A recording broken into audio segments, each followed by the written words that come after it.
kasih.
Biarabarabase, Uborobosoborobose,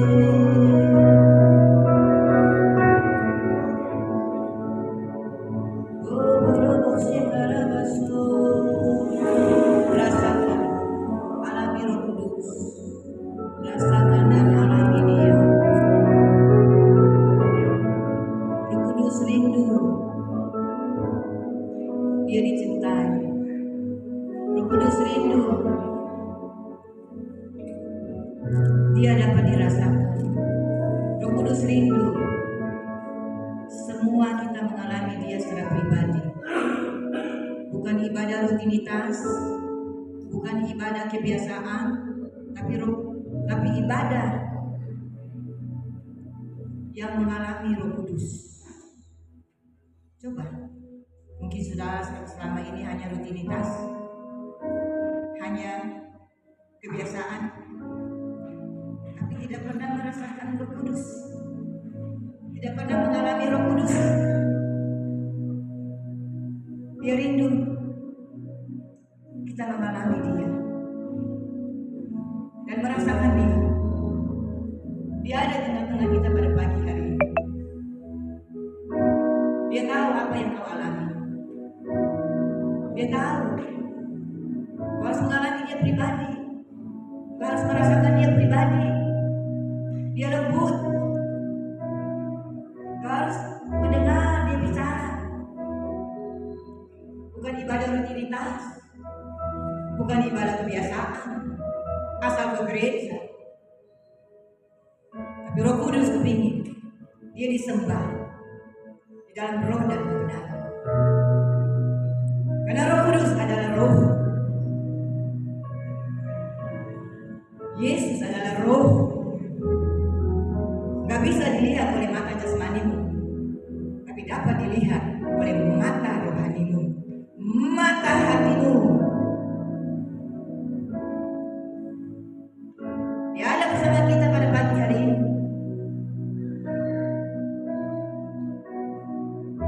Mungkin saudara selama ini hanya rutinitas, hanya ibadah kebiasaan, tapi tidak pernah merasakan Dia, tidak pernah mengalami Dia. Hari ini kau rasakan dan mengalami Roh Kudus.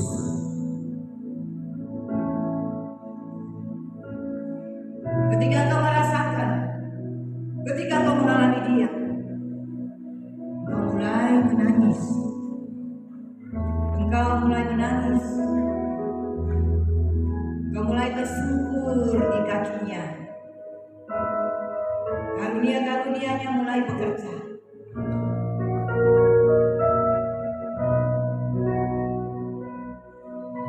Itulah fungsi kekristenan.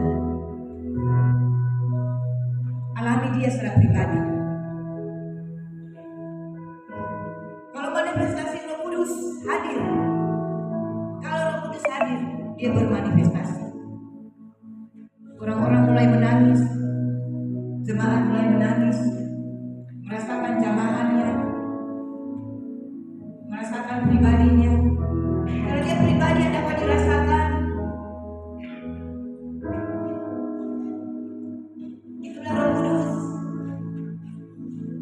yang Yesus tinggalkan kepada kita, yang adalah penolong, penghibur, dan Dia juga menembak dosa.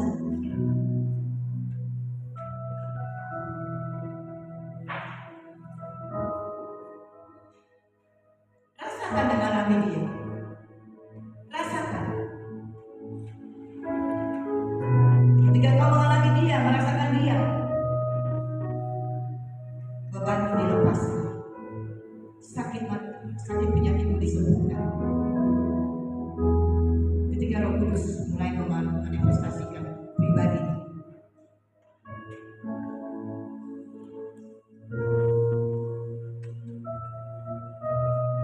Jadi Kulman berkata, seorang yang mewawancarai Dia,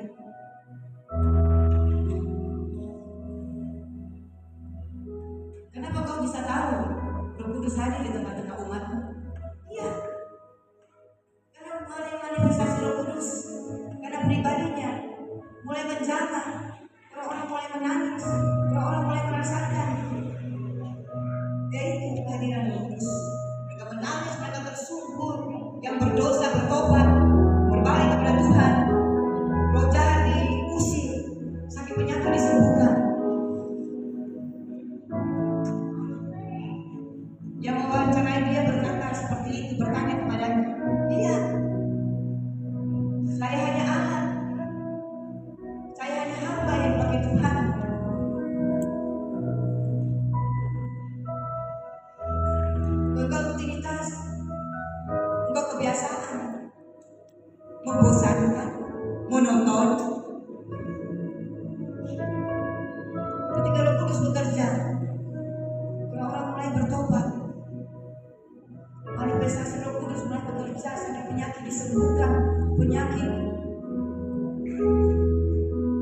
Kudus mulai bekerja. Lihat, air mata mulai mengalir, air mata mulai menangis, mulai menangis, mulai merasakan Dia. Ketika kau mengalami Dia, kau merasakan Dia, kau dipuaskan. Hanya kehadiran Roh Kudus yang memuaskan engkau, bukan hamba Tuhan, bukan gembala di sini, bukan ibu gembala, bukan bapak gembala, tapi Roh Kudus sendiri, bukan saya.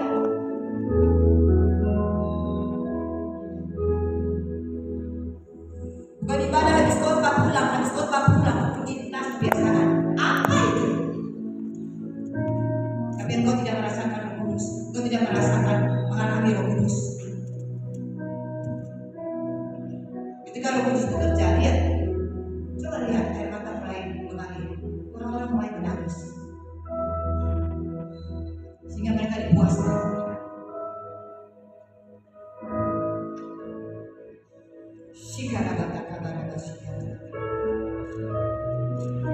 Shikarabaraba. Itulah Roh Kudus yang kepingin disembah. Itu sebabnya Yohanes 4 dikatakan dia mencari penyembah di dalam roh dan kebenaran. Coba lihat, air mata mulai keluar, mulai menangis. Selama ini engkau tidak pernah menangis kan? Selama ini engkau rutinitas kan? Selama ini engkau kebiasaan kan? Engkau pikir gereja menguduskan engkau? Engkau pikir bapak gembala, ibu gembala? Tidak. Roh Kudus yang menempat dosa. Lihat, Roh Kudus mulai bekerja dan orang-orang mulai menangis. Ini yang dikatakan ibadah yang sebenarnya. Mengalami dan merasakan Roh Kudus itu ibadah yang sebenarnya, bukan rutinitas kebiasaan, tapi pulang dari gereja berbuat dosa. Karena engkau tidak pernah mengalami Roh Kudus, karena engkau tidak pernah merasakan Roh Kudus, sehingga engkau pulang dari gereja, engkau berbuat dosa. Tidak pernah duduk di kaki Tuhan, berdoa, memuji menyembah Dia, membaca firman-Nya. Firman adalah surat cinta Tuhan. Firman adalah surat cinta Tuhan kepada kita. Kita punya pacar, kita baca suratnya. Tapi surat cinta Tuhan Alkitab kita tidak pernah membaca. Makanya umatku binasa. Yehosya 4 ayat 6. Karena tidak mengenal Allah, tidak pernah membaca firman Tuhan. Karena firman Tuhan adalah penuntun kehidupan kita. Firman Tuhan adalah roh dan kehidupan.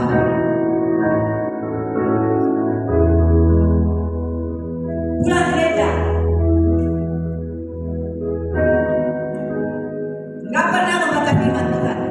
Ini adalah surat perjanjian Tuhan, surat cinta Tuhan kepada kita. Ini adalah perjanjian semuanya. Perjanjian Tuhan itu ada di Alkitab semuanya. Ada di firman Tuhan. Ini adalah dokumen perjanjian Tuhan kepada kita. Dan saudara tidak membaca firman. Makanya umatku binasa, karena mereka tidak mengenal aku sebagai Tuhan Allahmu.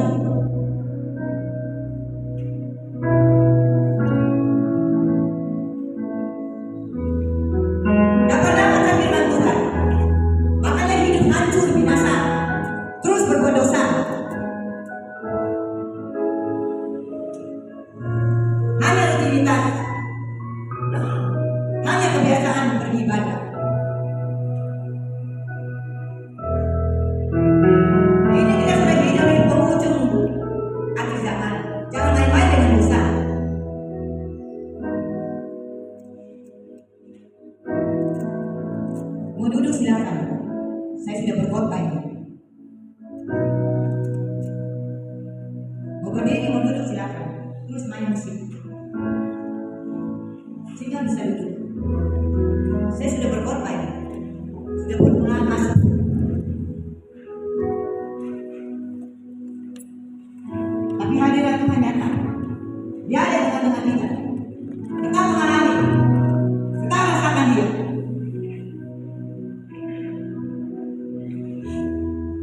Kau tidak pernah membaca firman kan?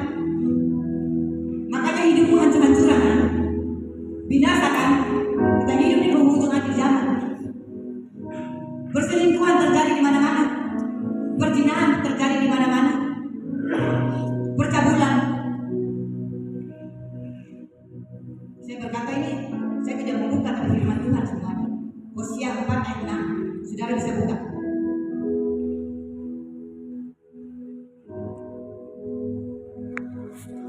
Yohanes 4 ayat 23 24. Dia mencari penyembah-penyembah di dalam roh dan kebenaran. Kau hanya hadir di gereja. Kau tidak pernah membaca firman Tuhan. Kalau kau mau hidup dalam kebenaran, kau mau hidup di dalam berkat, baca Ulangan 28. Kau harus baca. Semua ada kewajiban, semua ada hak-hak yang kita harus alami, tapi kita harus melakukan lebih dulu. Mau diberkati, baca Ulangan 28. Mau hidup damai sejahtera, baca firman Tuhan. Semua ada. Aku memberikan damai sejahtera kepada umatku. Tapi kalau kau hidup di dalam dosa, mana engkau bisa damai sejahtera? Kalau kau tidak membaca firman, makanya kau terus berbuat dosa kan? Mau diberkati, Ulangan 28. Coba kita baca Ulangan 28. Terus apa main terus. Enak aja jadi orang Kristen terus berbuat dosa. Tapi minta berkat, minta mau ke surga. Mana bisa mau ke surga? Dan saya gak suka orang Kristen datang ke ibadah lipat tangan. Apa itu lipat tangan? Singar lipat tangan?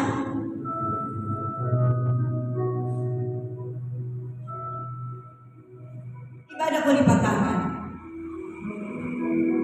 Datang ke ibadah, ke gereja, itu mengalami Tuhan.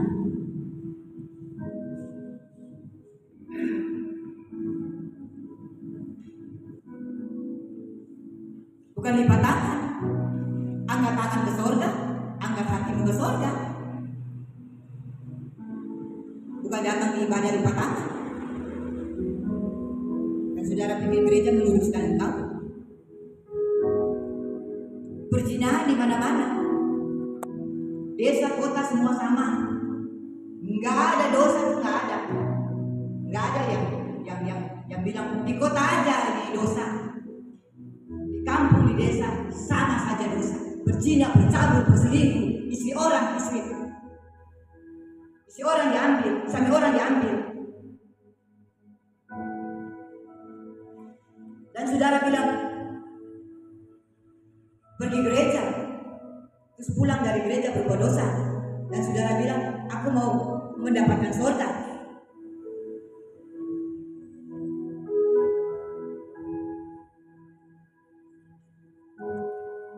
Gak pernah berdoa, seminggu sekali ke gereja, pulang di rumah gak pernah berdoa, gak pernah baca firman. Firman ini penunjuk dalam kehidupan kita. Dia adalah jalan kebenaran dan hidup. Yesus berkata, ini firman-firman semua di dalam Alkitab. Dan kalau kau tidak membaca, makanya hidupmu binasa dan hancur. Setiap hari membaca firman. Saya kalau membaca firman, saya menangis. Karena firman ini pegangan hidup. Tanpa aku membaca firman, karena ini Tuhan sendiri. Kalau kau tidak membaca firman, mana bisa engkau hidup?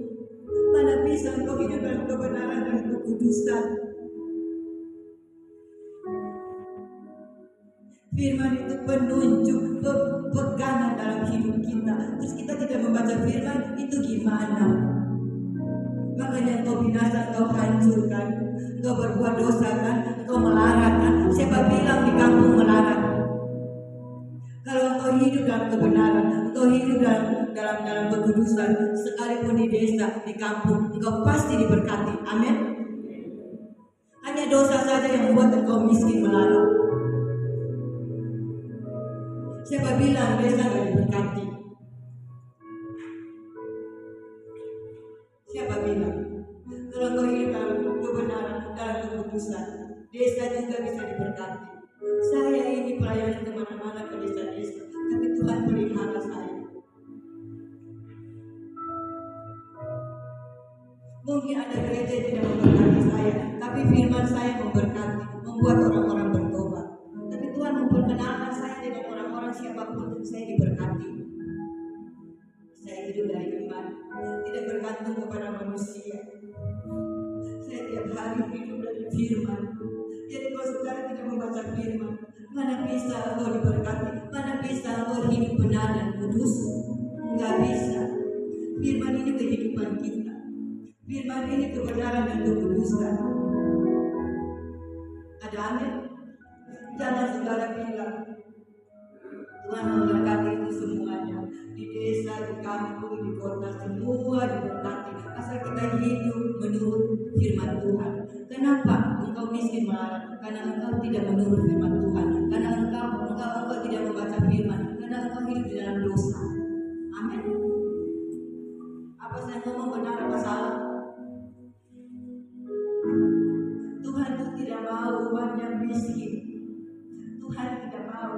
Karena kalau engkau diberkati, engkau memberkati gereja ini, semakin berkembang, jiwa-jiwa datang. Karena Tuhan pakai uang kalian juga untuk gereja ini. Maka mungkin pekerjaan Tuhan tidak pakai uang. Hamba Tuhan kemana-mana juga pakai uang. Pekerjaan Tuhan juga pakai uang.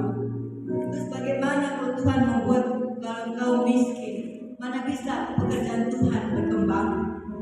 Dan Tuhan pakai jemaat untuk mengembangkan gerejanya. Ada amin? Terus kalian biasa-biasa saja membiarkan gereja ini miskin? Kalau engkau hidup benar, engkau hidup dalam kekudusan, engkau diberkati. Amin? Engkau bisa menunjang pekerjaan Tuhan di tempat ini. Masa puluhan tahun gereja seperti ini?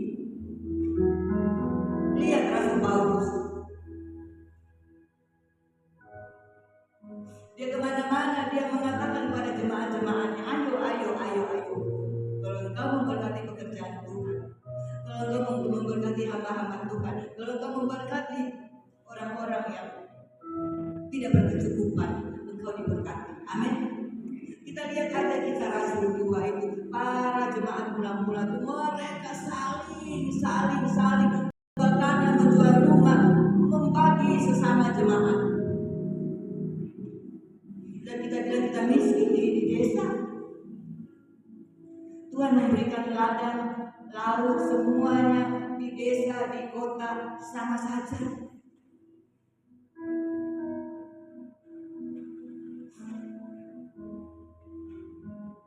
Saya 25 tahun melayani. Sebelum COVID, saya pergi keluar pulau, keliling keluar pulau. Itu tiket mahal, semua bayar sendiri. Tapi Tuhan cukupi. Pulang bawa, saya juga bingung. Pergi pulang bayar sendiri semuanya, tapi pulang uang, saya bingung juga. 25 tahun pelayanan, bayar sendiri semuanya. Saya diberikan tinggal di desa, di kecamatan, tapi ada orang kaya yang punya hotel. Saya kalau ke luar pulau itu 2 bulan.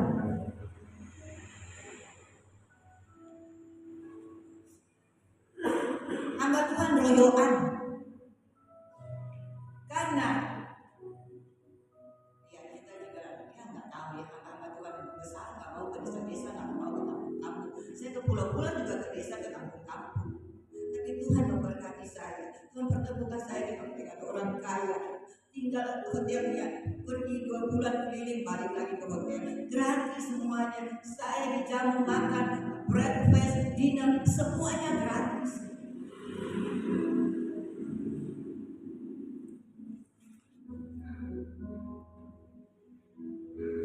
Tuhan pelihara, pula burung pipit dipelihara. Masa hambanya tidak dipelihara? Burung pipit dipelihara, masa jemaat tidak dipelihara?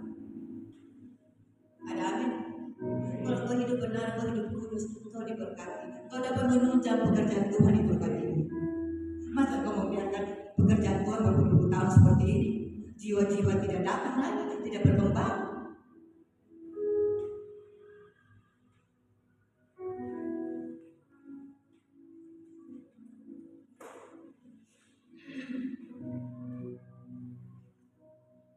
Royokan hamba Tuhan di pulau-pulau.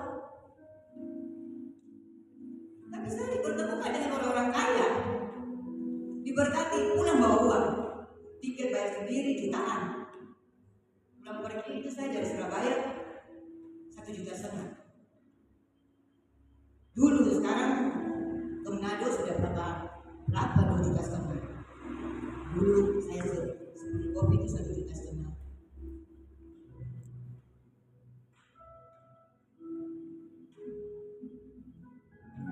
Pertemukan dengan orang-orang kaya, pertemukan dengan bupati. Saya berkhotbah di pendopo bupati. Bupati undang semuanya dari kampung-kampung, desa-desa, berapa ribu datang. Pendoponya kan bupati kan besar, rumahnya kan gede. Semua dibayar, bos-bos semuanya dari kampung, dari desa semuanya bertobat. Bupati Protestan, GKI kan nggak ada baptisan selam. Ketika saya khotbah, nggak suruh baptis, enggak, dia kepingin dibaptis, tapi takut baptis di desa, di kecamatan. Dia pergi ke Manado, baptis selam di Manado. Saya nggak peduli. Saya di sana kan banyak Katolik, banyak Protestan. Saya khotbah tentang baptisan selam, terus ada yang anak-anak gembala di sana. Saya pergi sendiri dari Surabaya, tetapi saya mau ke kampung-kampung, ke desa-desa, ada yang mau ikut. Ketika saya berkhotbah di satu gereja, di 2 gereja dan sebagainya, jemaat bertobat, pelepasan, rebah, nangis-nangis, dukun bertobat. Saya mau pergi nyebrang, di sana kan banyak laut. Kita kebanyakan nyebrang itu yang pakai angkot juga, sama truk, sama laut, perahu.